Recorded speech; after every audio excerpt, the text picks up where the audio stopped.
Garrett Hayes still wore his wedding ring 4 years after his wife died. Every morning, he'd touch it once before starting the day. A small ritual, like checking if something broken might have fixed itself overnight.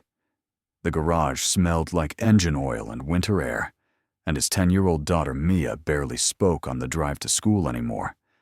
They had learned to live in careful silence, moving through routines that kept them safe from feeling too much. Then one cold afternoon, a pregnant woman walked into his shop. 7 months along, tired eyes, hands that wouldn't stop shaking. She looked at him like she was about to ask for something impossible. "The baby in my belly is yours," she said quietly. "You'll be a father." Garrett felt his breath catch. He didn't know this woman, didn't understand. "Why choose me?" he finally asked. She held out a letter, worn at the edges, written in a soldier's hand. And suddenly Garrett understood. This wasn't about biology. This was about a promise made in war, a dying man's last hope, and whether a person who'd stopped believing in new beginnings could find the courage to try again. Garrett Hayes had built his life around 2 things: his daughter Mia and the predictable rhythm of fixing broken engines.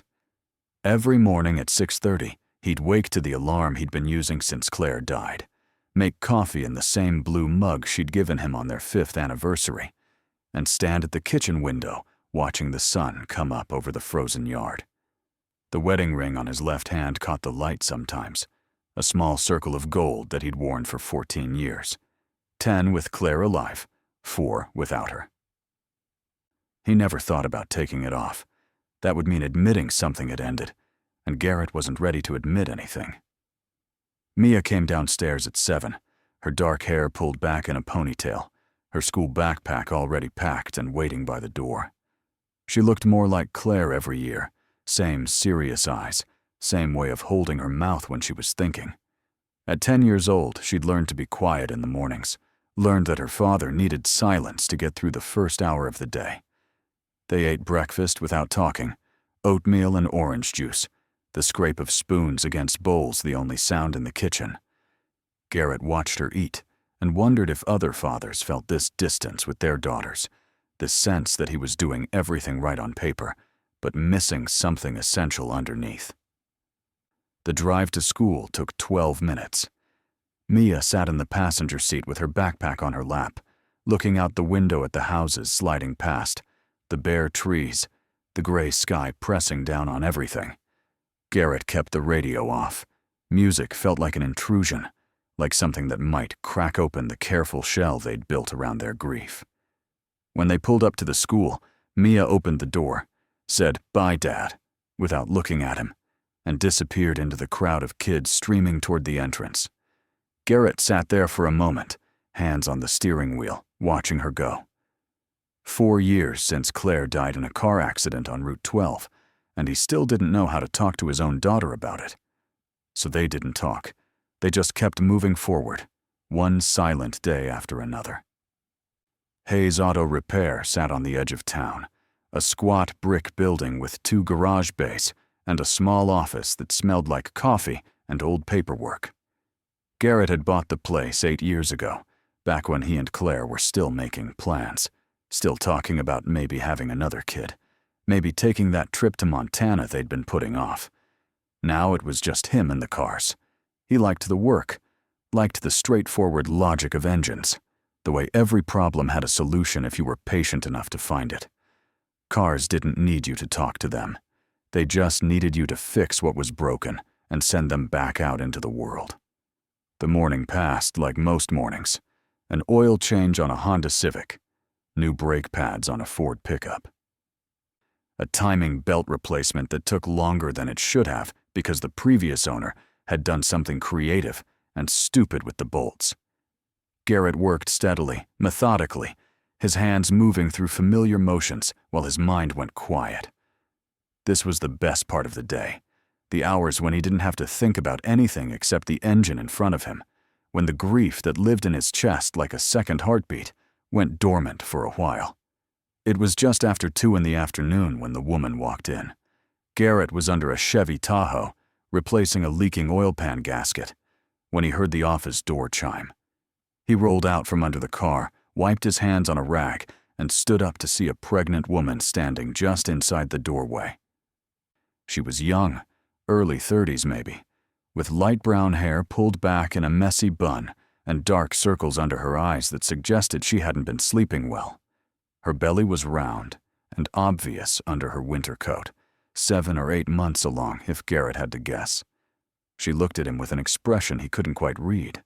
Nervous, determined, like someone about to jump off a diving board they weren't sure was safe. "Can I help you?" Garrett asked, still holding the greasy rag. The woman took a step forward, and he noticed her hands were shaking slightly. She was gripping the strap of her purse like it was the only thing keeping her upright. "Are you Garrett Hayes?" she asked. Her voice was steady despite the shaking hands. Garrett nodded slowly. "That's me. Do I know you?" The woman shook her head. "No. But I need to talk to you about something important." She glanced around the empty garage, at the cars in various states of repair, the tools hanging on the walls, the calendar from the parts supplier that was still showing November, even though it was January. "Is there somewhere we can sit down?" Garrett led her into the small office at the front of the building. It wasn't much.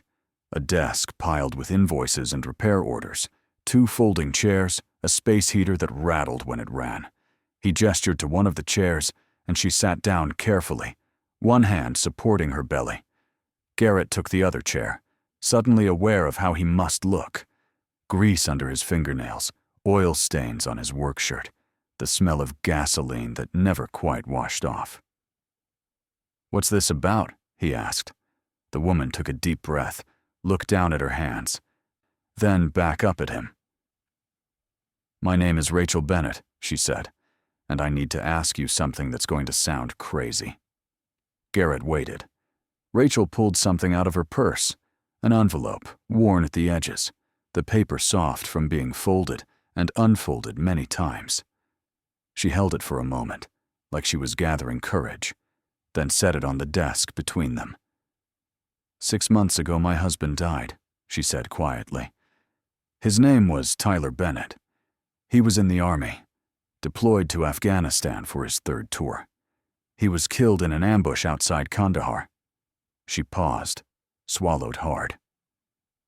"Before he left, he wrote me this letter. He told me not to open it unless something happened to him. When they sent his body home, I opened it." Garrett felt something cold settle in his stomach. He stared at the envelope, not touching it. "I'm sorry for your loss," he said, "because that's what you were supposed to say.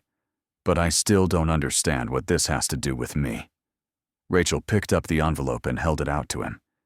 "Read it," she said. "Please. It explains everything." Garrett took the letter reluctantly, pulled out the single sheet of paper inside, and began to read. The handwriting was blocky, precise, military neat. The date at the top was from 8 months ago, before Tyler Bennett deployed for the last time. The letter started with an apology to Rachel, for leaving her alone, for dying when he'd promised he'd come home. Then it shifted into something Garrett wasn't expecting. Tyler wrote about Afghanistan, about a mission that had gone wrong back in 2006. He wrote about an ambush, about being trapped in a burning vehicle, about a soldier who'd pulled him out and saved his life.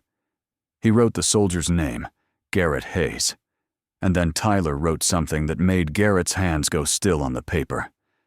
"If you're reading this, I'm gone, and you're alone with our baby, and I hate that I can't be there for you both. But I need you to do something for me. I need you to find Garrett Hayes. Last I heard, he lives somewhere in the Midwest, runs an auto repair shop. Find him and tell him what I'm asking. Ask him to be there for you and the baby. Not as a husband, I know that's too much to ask, but as a friend, as someone who understands what it means to raise a child when the person you love is gone. Garrett saved my life once. Maybe he can help save yours too." Garrett set the letter down carefully on the desk. His hands weren't shaking, but they wanted to be. He looked at Rachel, who was watching him with those tired, desperate eyes. "I remember Tyler," he said slowly. "Not his name at first, but yeah, I remember the ambush. I remember pulling a kid out of a Humvee that was on fire. He was 19, scared out of his mind. I got him out, got him to the medic, and then we moved on to the next thing. That's how it worked over there. You saved someone, and then you moved on, because there wasn't time to think about it." He rubbed his face with both hands. "But that was almost 20 years ago. Why would he send you to me now?" Rachel leaned forward in her chair. "Because you're a single parent," she said. "Tyler knew that. He kept track of you over the years. Nothing creepy, just checking in online sometimes. He knew your wife died 4 years ago. He knew you were raising a daughter alone. He thought you'd understand what I'm about to go through." She put one hand on her belly, protective and automatic. "I'm 7 months pregnant. I have no family. My parents died when I was in college. No siblings, no close relatives. Tyler's parents live in Florida, and they're not interested in helping. They told me I should have talked him out of joining the Army in the first place. So it's just me. And when this baby comes, it's still going to be just me." Garrett felt like he was watching this conversation from a distance, like it was happening to someone else. "I'm sorry," he said again, and he meant it. "But I don't know what you think I can do. I'm not a charity. I've got my own kid to take care of." Rachel nodded quickly, like she'd expected that response. "I'm not asking for money," she said. "I'm not asking you to take us in or marry me or anything like that. I'm just asking if you could be in her life, the baby. Be someone she can call dad, someone who shows up for school, plays and birthday parties, and middle-of-the-night emergencies when I'm at the end of my rope. Tyler said you'd understand. He said you knew what it felt like to do it alone." The office was very quiet. The space heater rattled. Outside, a car drove past on the main road, its engine making a knocking sound that meant the timing belt was about to go. Garrett looked at the letter on the desk, then at Rachel, then at the wedding ring on his left hand. "This is insane," he said finally. "You can't just walk into someone's life and ask them to be a father to a kid they've never met." Rachel's expression didn't change. "I know," she said. "But Tyler thought you'd say yes anyway. He said you were the kind of person who showed up when people needed you." Garrett stood up abruptly. The folding chair scraped against the floor. "Tyler didn't know me," he said, and his voice came out harder than he meant it to. "He knew a soldier, a guy who pulled him out of a burning vehicle because that was the job. That's not the same thing as knowing someone." He walked to the window, looked out at the empty parking lot, the gray January sky pressing down. "I'm barely keeping my own life together. My daughter barely talks to me. I work 12-hour days just to keep the bills paid. I don't have room for this." Rachel stood up too, slower, one hand bracing her lower back. "I understand," she said quietly. "I'm sorry I bothered you." She picked up the letter, folded it carefully, and put it back in her purse. "Tyler believed in you. He said you'd changed after you left the Army, that you'd become a good man, a good father. He wanted that for our daughter. But I get it. It's too much to ask." She walked toward the door, moved carefully like her body was carrying more weight than it could handle. At the threshold, she stopped and turned back. "If you change your mind, my number's on the envelope. I'm not expecting anything. But if you ever want to talk, I'm around." Then she was gone. The door closed behind her with a soft click, and Garrett stood alone in the office listening to the space heater rattle and feeling like the walls were pressing in. He picked up the envelope she'd left behind. She must have set it down without him noticing. On the back, written in the same precise handwriting as the letter, was a phone number and 2 words. "Thank you." Garrett turned the envelope over in his hands. Through the window, he could see Rachel getting into an old Toyota Corolla, could see her sit behind the wheel for a long moment before starting the engine and driving away. He stood there until the car disappeared down the road. Then he sat down at the desk, put the envelope in the top drawer, and tried to go back to work. That night, Garrett burned dinner. He stood at the stove watching chicken breasts turn black in the pan, while his mind replayed the conversation in the office. Rachel's face, Tyler's letter, the weight of being asked to step into someone else's life when he could barely manage his own. By the time he noticed the smoke, the kitchen was hazy, and the smoke alarm was going off. Mia came running downstairs, eyes wide. "Dad." "What happened?" Garrett waved a dish towel at the alarm until it stopped shrieking. "Sorry, kiddo, I got distracted." He dumped the ruined chicken in the trash, opened the window, even though it was freezing outside, and turned to find Mia watching him with that careful, assessing look she got sometimes. "Are you okay?" she asked. It was the first real question she'd asked him in weeks. Garrett wanted to say yes, wanted to tell her everything was fine, wanted to keep the careful peace they'd built. But standing there in the smoky kitchen, he found himself saying, "Someone came to the shop today. A woman. She's pregnant, and her husband died, and she asked me something I don't know how to answer." Mia crossed her arms over her chest. She was wearing one of Claire's old sweatshirts, too big for her, the sleeves hanging past her hands. "What did she ask?" Garrett sat down at the kitchen table. "She asked if I'd be a father to her baby. Not really, but kind of. It's complicated." Mia pulled out the chair across from him and sat down. For a moment, she looked exactly like Claire. Same tilt of her head, same serious expression. "Why did she ask you?" Garrett tried to figure out how to explain it. "Her husband knew me a long time ago. I saved his life once, and before he died, he asked her to find me. He thought I'd understand what it's like to raise a kid alone." Mia was quiet for a long time. Then she said, "Do you want to say yes?" Garrett looked at his daughter, at her small, serious face, and felt the question settle into his chest. "I don't know," he said honestly. "Part of me thinks it's crazy. We barely know each other. But another part of me keeps thinking about what it was like when your mom died, how alone we felt. I wouldn't wish that on anyone." Mia picked at the hem of the sweatshirt. "Would she move in with us?" Garrett shook his head quickly. "No, nothing like that. I think she just wants someone who shows up sometimes, someone the kid can call dad when she gets older." Mia looked up at him. "Would that make me not special anymore?" The question hit Garrett like a physical blow. He reached across the table and took her hand. "You will always be special to me," he said. "Always. You're my daughter. Nothing changes that. This would just be helping someone who needs it. Like when people helped us after Mom died." Mia's eyes were bright, and Garrett realized she was trying not to cry. "People helped us?" she asked quietly. Garrett squeezed her hand. "Yeah, kiddo. Remember Mrs. Patterson who brought casseroles every week for 2 months? Mr. Riley who fixed our furnace for free when it broke? Miss Green at school who let you eat lunch in her classroom when you didn't want to be around other kids? People helped us. Maybe it's time we helped someone else." Mia pulled her hand back and wiped her eyes. "I don't want you to forget Mom," she said, and her voice cracked on the last word. "I won't," Garrett promised. "Never.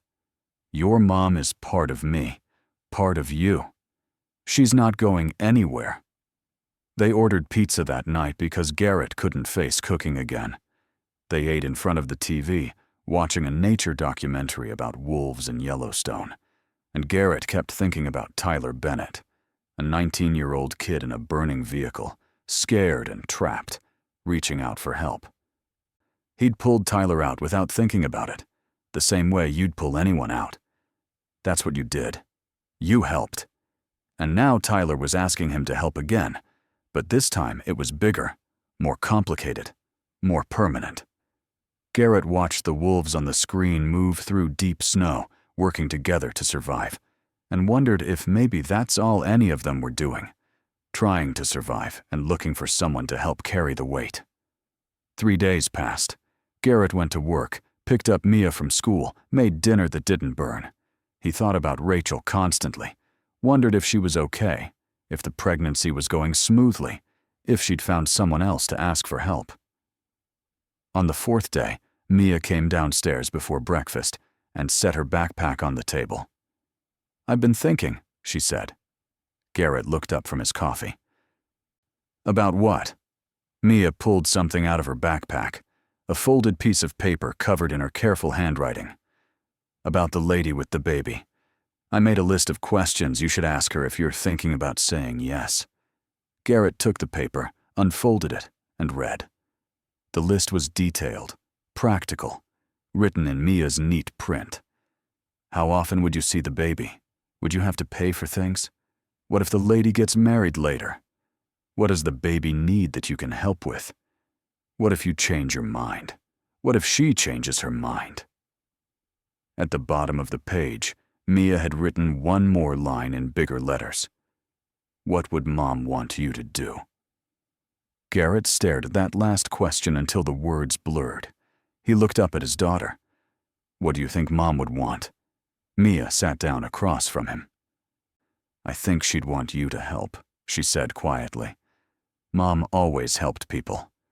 Remember when she volunteered at the food bank every Saturday?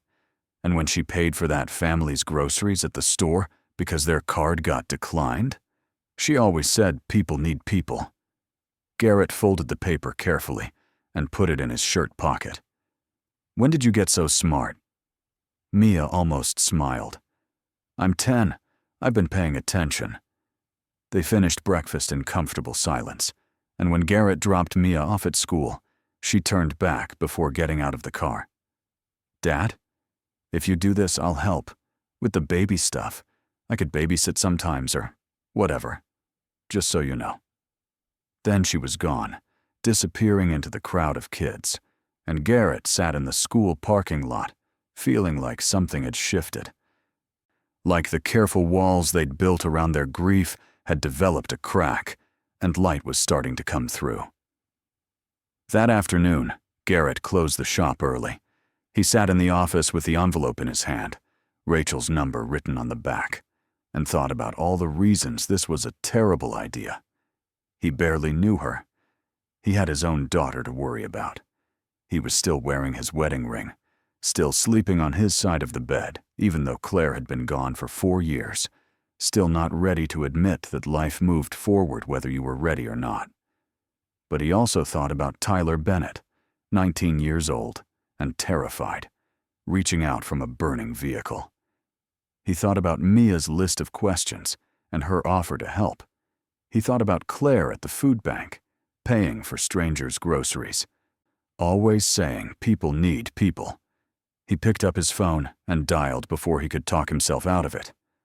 Rachel answered on the third ring, her voice cautious. "Hello," Garrett cleared his throat. "It's Garrett Hayes, from the auto shop. You came to see me a few days ago." There was a pause, then Rachel said, "I remember. I didn't think you'd call." Garrett twisted the wedding ring on his finger. "Yeah, well, I didn't think I would either. But I've been thinking about what you said, about Tyler's letter, and I want to ask you some questions, if you're still interested in talking." Rachel's voice changed, became stronger. "I'm interested, definitely. When do you want to meet?" They agreed on coffee the next morning at a place downtown, neutral territory, where they could talk without the pressure of his garage or her apartment.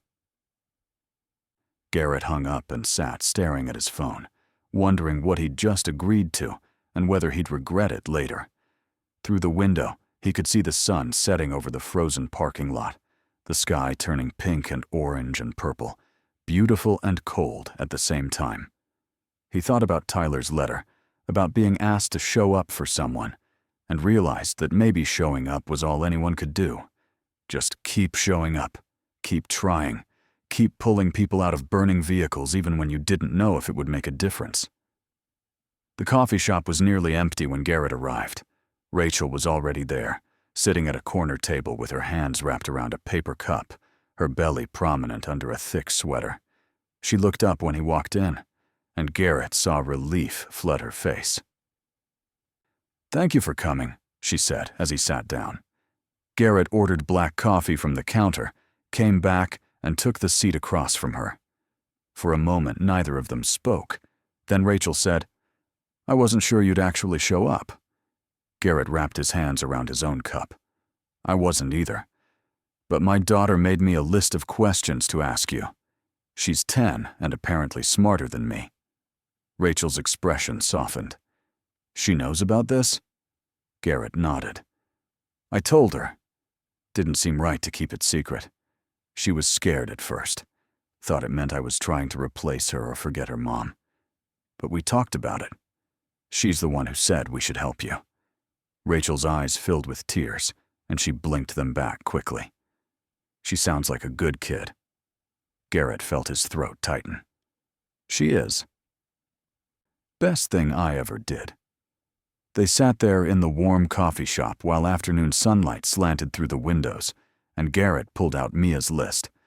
"So, questions. How often would I need to see the baby?" Rachel took a breath. "I don't know exactly. I was thinking maybe once a week at first, just to be around, let her get used to you. Then more as she gets older, like if she had school events or needed help with something. I'm not asking you to move in or take over. I just want her to have someone she can call when things get hard. Someone who isn't me." Garrett nodded slowly. "What about money? You expecting me to pay child support or something?" Rachel shook her head firmly. "No, I'm a nurse. I have decent insurance, stable income. I can handle the financial stuff. This isn't about money. It's about her having a father figure. Someone she knows will answer the phone." They went through Mia's other questions one by one. What if Rachel got married later? They'd figure it out together, make sure the kid had stability. What if Garrett changed his mind? Rachel would be disappointed, but she'd understand. Better to know early than years down the road.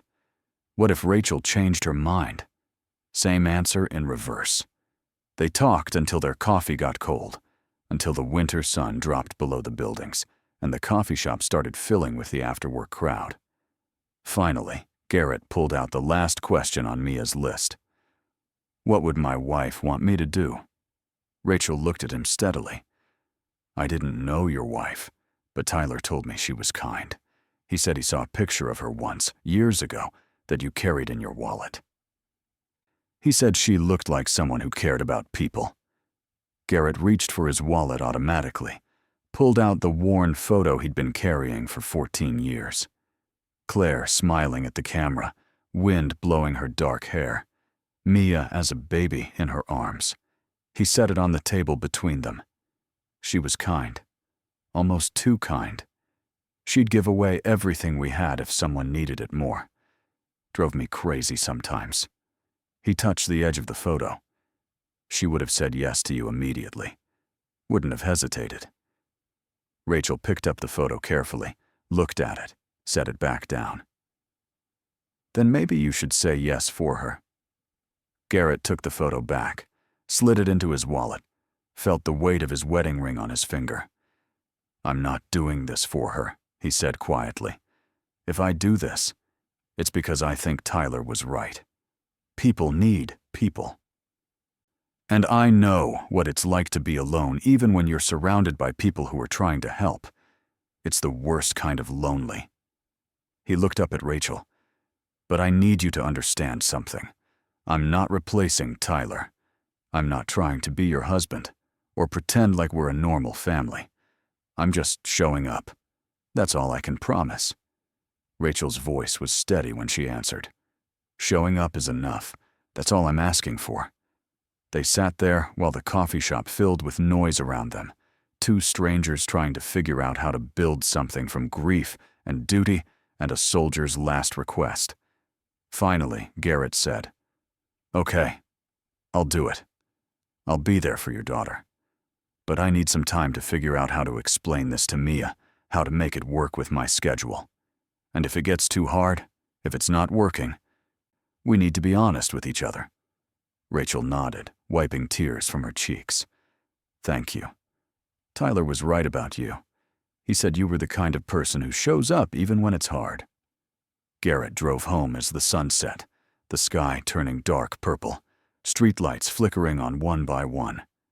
He thought about Tyler Bennett burning in a vehicle in Afghanistan, thought about Claire dying on Route 12, thought about all the ways life could break apart in an instant. But he also thought about Mia's list, about Rachel's tired hope, about the simple act of showing up when someone needed you. When he got home, Mia was doing homework at the kitchen table. She looked up when he walked in. "How did it go?" Garrett hung his coat on the hook by the door. "I said yes, I'm going to help her." Mia set down her pencil. "Are you scared?" Garrett sat down across from her. "Terrified. But your mom used to say being scared just means something matters. So I guess this matters." Mia got up, walked around the table and hugged him.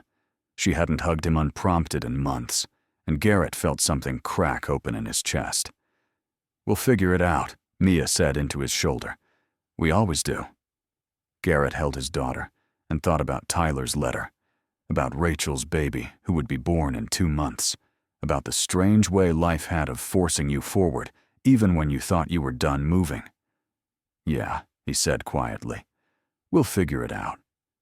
2 weeks later, Rachel called. Garrett was under a Ford Explorer replacing a water pump when his phone rang, Rachel's name on the screen. He answered with greasy hands. "What's wrong?" Rachel's voice was strained, tight with pain. "I'm at the hospital. Something's wrong with the baby. They're saying I might have to deliver early. Can you come?"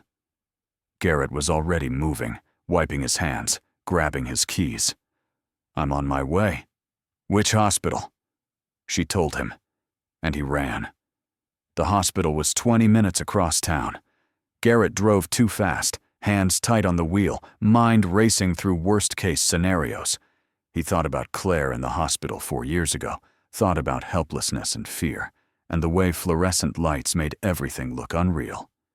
When he got to the maternity ward, Rachel was in a room at the end of the hall, connected to monitors that beeped steadily. She looked small in the hospital bed, her face pale, one hand on her belly. A nurse was adjusting an IV. Rachel saw Garrett in the doorway, and her expression crumpled with relief. "You came." Garrett stepped into the room. "Course I came. What's happening?" The nurse turned, professional and calm. "Preeclampsia. Blood pressure's too high. We're monitoring her closely, trying to bring it down with medication. If it doesn't stabilize, we'll have to do an emergency C-section." Garrett felt cold settle in his stomach. "Is the baby okay?" The nurse glanced at the monitors. "Heartbeat strong, but we're watching closely." She finished adjusting the IV and left, closing the door softly behind her. Garrett stood awkwardly in the middle of the room. Rachel held out one hand. "I put you as my emergency contact. I hope that's okay. I didn't know who else to call." Garrett took her hand. It was cold, shaking slightly. "It's okay. I'm here. What do you need?" Rachel closed her eyes. "I'm so scared. What if something happens? What if she doesn't make it?" Garrett pulled a chair over to the bedside, sat down without letting go of her hand. "She's going to make it. You're both going to be fine. Doctors here know what they're doing." Rachel opened her eyes, looked at him with something that might have been hope or might have been desperation. "Tyler should be here. He should be the one holding my hand." Garrett squeezed her fingers gently. "Yeah, he should be. But I'm here instead, and I'm not leaving." They sat like that while the monitors beeped and nurses came and went checking vitals. After an hour, Rachel's blood pressure started dropping back toward normal. The doctor came in, a woman in her 50s, with efficient hands and a calm voice. "We're going to keep you overnight for observation. If your pressure stays stable, we'll send you home tomorrow with strict bed rest orders. If it spikes again, we deliver." She looked at Garrett. "Are you the father?" Garrett opened his mouth, closed it, looked at Rachel. Rachel said quietly, "Yes, he is." The doctor nodded. "Good. She's going to need help at home. Someone to make sure she's resting, not overdoing it. After the doctor left, Garrett said, "I'm not really the father." Rachel didn't look at him. "I know, but it's easier than explaining. And besides, you're here. That makes you the father in the ways that matter." Garrett sat with that for a moment. Through the window, he could see the parking lot. Cars coming and going. People living their normal lives while here in this room, everything hung in balance. "I need to call Mia," he said finally. "Let her know where I am. She gets worried." Rachel nodded, closed her eyes. Garrett stepped into the hallway and dialed home. Mia answered on the second ring. "Dad? Where are you?" Garrett leaned against the wall. "I'm at the hospital. Rachel's having complications with the baby. I'm going to stay here for a while, make sure she's okay." There was a pause. Then Mia said, "Is she going to be okay?" Garrett felt something tighten in his chest. "I think so. Doctors are watching her. But kiddo, I might not make it home for dinner. Can you heat up the leftover pasta in the fridge?" Mia's voice was small. "I can do that. Dad, tell Rachel we're thinking about her, and the baby." Garrett closed his eyes. "I will, sweetheart. I'll be home as soon as I can." He stayed at the hospital until visiting hours ended at 9. Rachel slept on and off, monitors still beeping their steady rhythm. Blood pressure holding at acceptable levels. When Garrett finally left, she caught his wrist. "Thank you for staying. Tyler was right about you." Garrett didn't know what to say to that, so he just nodded and left. He drove home through dark streets, exhausted, and found Mia asleep on the couch with the TV on. He turned off the TV, carried her upstairs to bed, and stood in her doorway for a long moment watching her sleep. Then he went downstairs, made coffee even though it was late, and sat at the kitchen table thinking about promises and duty and the strange way life tangled people together. Rachel went home the next day with orders for complete bed rest. Garrett stopped by her apartment after work, bringing groceries he'd picked up on the way. The apartment was small, neat, filled with baby things that hadn't been unpacked yet, boxes of diapers, a bassinet still in its packaging, tiny clothes folded in stacks. Rachel was on the couch, pillows propped around her, looking frustrated and tired. "I hate bed rest," she said when Garrett walked in. "I'm not good at sitting still." Garrett set the groceries on the counter. "Doctor's orders. You want this baby to make it? You rest." Over the next 3 weeks, Garrett fell into a routine. Work until 3, pick up Mia from school, drop her at home with instructions to start homework, drive across town to Rachel's apartment. He'd bring dinner, usually something simple from the grocery store's deli section, and sit with Rachel while she ate. They talked about small things, the weather, something funny that happened at the shop, how many times the baby kicked that day. Garrett fixed things around her apartment, a leaky faucet, a loose cabinet door, the bathroom light that kept flickering. Mia came with him twice, shy at first but gradually warming up, asking Rachel questions about the baby, about what it felt like to be pregnant. On the 3rd visit, Mia brought a gift, a drawing she'd made at school of a little girl surrounded by flowers. She handed it to Rachel awkwardly. "It's for the baby, for her room." Rachel's eyes filled with tears. "It's beautiful. Thank you, Mia." She taped it to the wall next to the couch where she could see it. After that, Mia asked to come every time Garrett visited. She'd sit on the floor doing homework while Garrett and Rachel talked, occasionally chiming in with questions or comments. Rachel taught her how to feel the baby kick by placing her hand on the right spot on her belly. Mia's face lit up with wonder. "I can feel her moving." Garrett watched his daughter gently pressing her hand to Rachel's stomach and felt something shift in his chest, something that might have been hope. At 36 weeks, Rachel's blood pressure spiked again. This time, there was no waiting, no trying to bring it down with medication.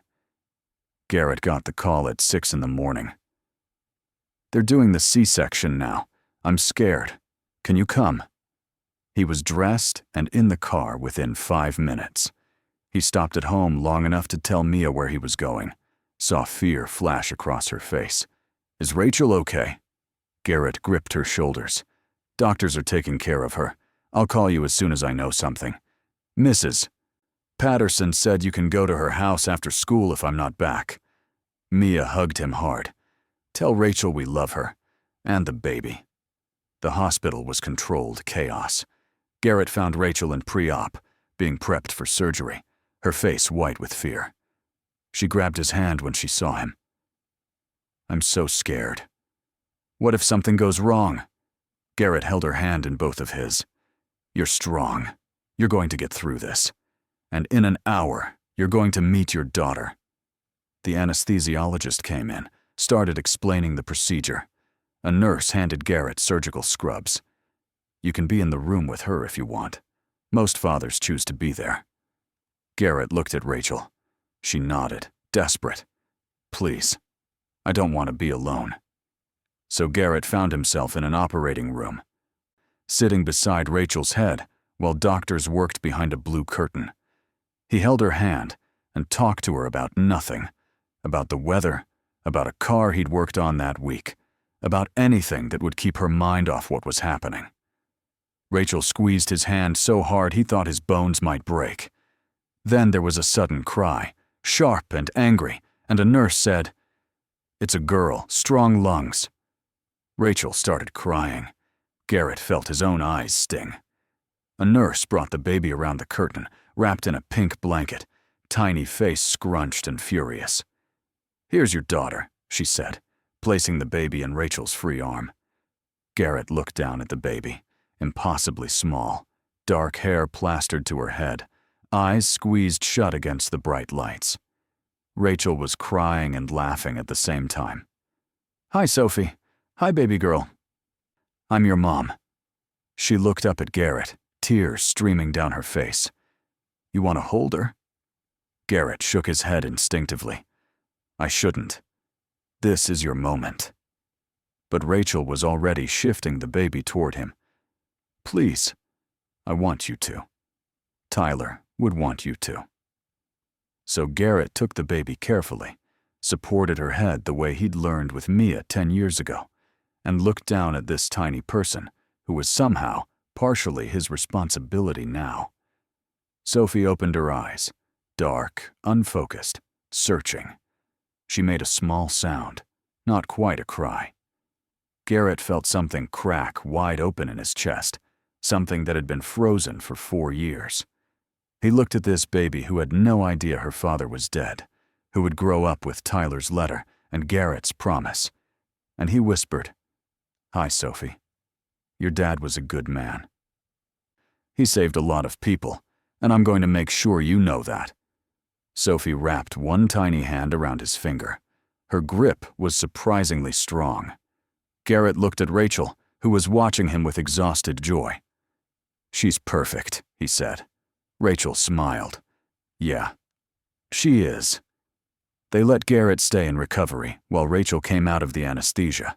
He sat in a chair by her bed, holding Sophie while she slept, this tiny weight in his arms that felt both familiar and completely new. When Rachel woke up, groggy and sore, the first thing she said was, "Is she okay?" Garrett stood up carefully, brought Sophie over so Rachel could see. "She's perfect, sleeping like a champion." Rachel reached out one hand, touched Sophie's tiny fingers. "I can't believe she's really here. I was so scared something would go wrong." The next few days passed in a blur. Rachel recovering in the hospital, learning to nurse, figuring out how to change diapers and swaddle and decode different cries. Garrett came every evening after picking up Mia, bringing clean clothes for Rachel, food that wasn't hospital cafeteria food.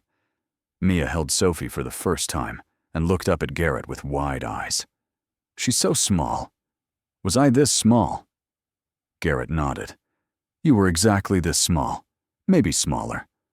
Mia looked down at Sophie with something like awe. "Hi, Sophie. I'm Mia. I'm kind of like your big sister, if that's okay with you." On the day Rachel was discharged, Garrett helped carry her bags to the car, helped her get settled in the passenger seat with Sophie in the car seat in the back. They drove to Rachel's apartment in careful silence, Garrett driving slowly over every bump. When they got there, Rachel said, "I don't know how to do this. I'm terrified of being alone with her." Garrett turned off the engine. "You're not alone. I'm 10 minutes away. You call me anytime, and I'll come." Rachel looked at him, and Garrett saw something in her expression he couldn't quite name. Gratitude, maybe, or relief, or just the desperate hope of someone who'd been drowning and finally found something to hold on to. The first few weeks were brutal. Sophie woke every 2 hours to eat. Rachel was exhausted and sore from surgery, and Garrett found himself running between his shop, Mia's school, and Rachel's apartment, trying to keep all the pieces from falling apart. He taught Rachel how to use the baby sling so she could keep Sophie close while doing basic tasks.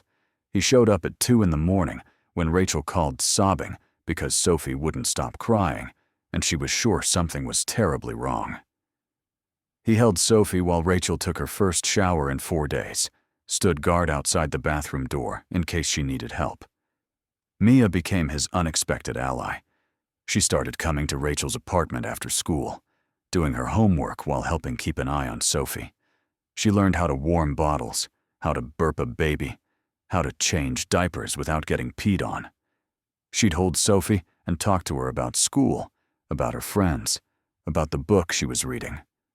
Garrett would watch his daughter with this baby and feel something in his chest that might have been pride or might have been the first stirrings of real family. Not the family he'd planned, but the family that was being built out of necessity and choice. 6 weeks after Sophie was born, Rachel went back to work part-time. She'd arranged for daycare near the hospital, but the cost was brutal, and the hours didn't quite line up with her shifts. Garrett found himself picking Sophie up twice a week, bringing her back to his house where Mia would help watch her until Rachel's shift ended. It was chaos. Sophie crying while he tried to fix dinner. Mia doing homework with a baby sleeping in her arms. The house that had been quiet for 4 years suddenly filled with noise and mess and life. But it worked. Somehow, impossibly, it worked. 3 months in, Garrett took off his wedding ring. He did it on a Tuesday morning, standing in the bathroom before work, looking at the gold band that had been on his finger for 14 years.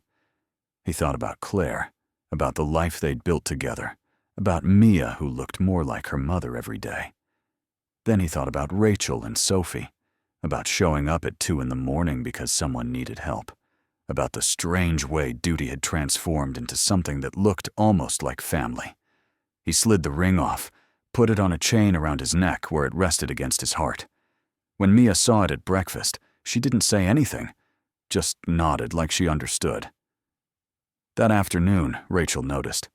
She was sitting on Garrett's couch feeding Sophie while Mia did homework at the kitchen table. "You took off your ring," she said quietly. Garrett looked down at his bare hand. "Yeah, seemed like time. Doesn't mean I forgot Claire. Just means I'm ready to keep moving." Rachel shifted Sophie to her shoulder, started patting her back gently. "Tyler would be happy about this, about all of this. He always said you were the kind of person who figured out what mattered." Garrett sat down in the chair across from her. "What matters is showing up. That's all I'm doing." But it was more than that, and they both knew it. Over the months, something had shifted. It wasn't romance. They were both too tangled in their own grief for that.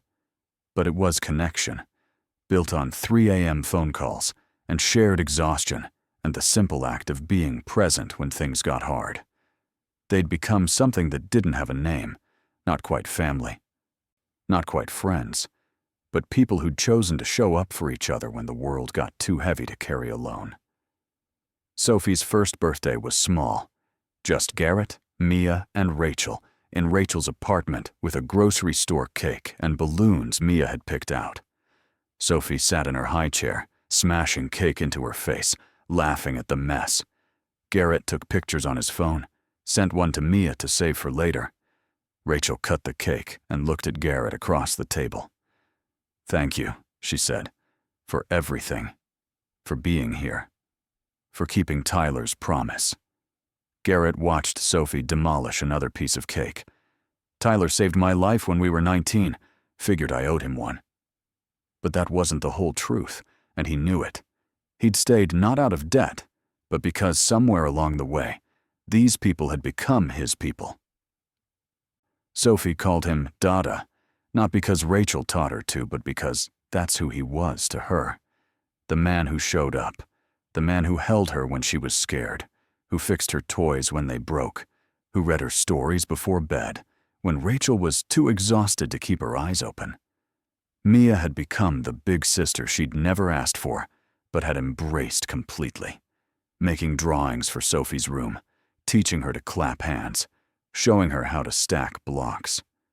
After the birthday party, after they'd cleaned up the cake and put Sophie to bed, Garrett sat with Rachel on the small couch in her living room. Mia was asleep in the armchair, exhausted from entertaining a 1-year-old all afternoon. "We should talk about what this is," Rachel said quietly. Garrett knew what she meant. "We're family," he said. "Not traditional, but real." Rachel nodded.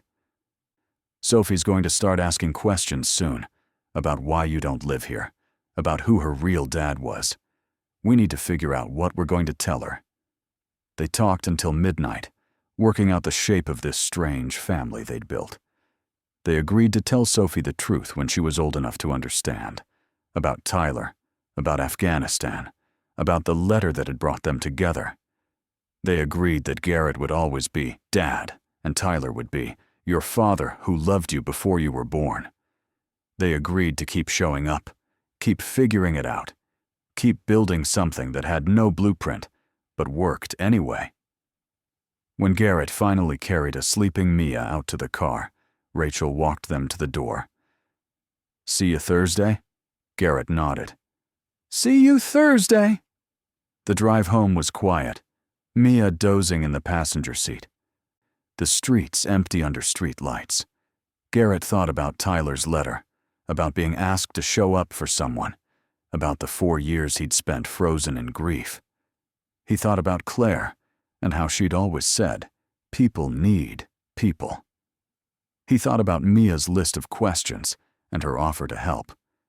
And he thought about Sophie calling him Dada, about the weight of that word, about what it meant to choose someone not because biology demanded it, but because showing up was what decent people did. When they got home, Garrett carried Mia inside, tucked her into bed still in her clothes because she was too deeply asleep to wake. He went downstairs, made coffee even though it was late, and sat at the kitchen table. The house was quiet again. But it was a different quiet than 4 years ago. Not the silence of grief, but the peace of exhaustion after a good day.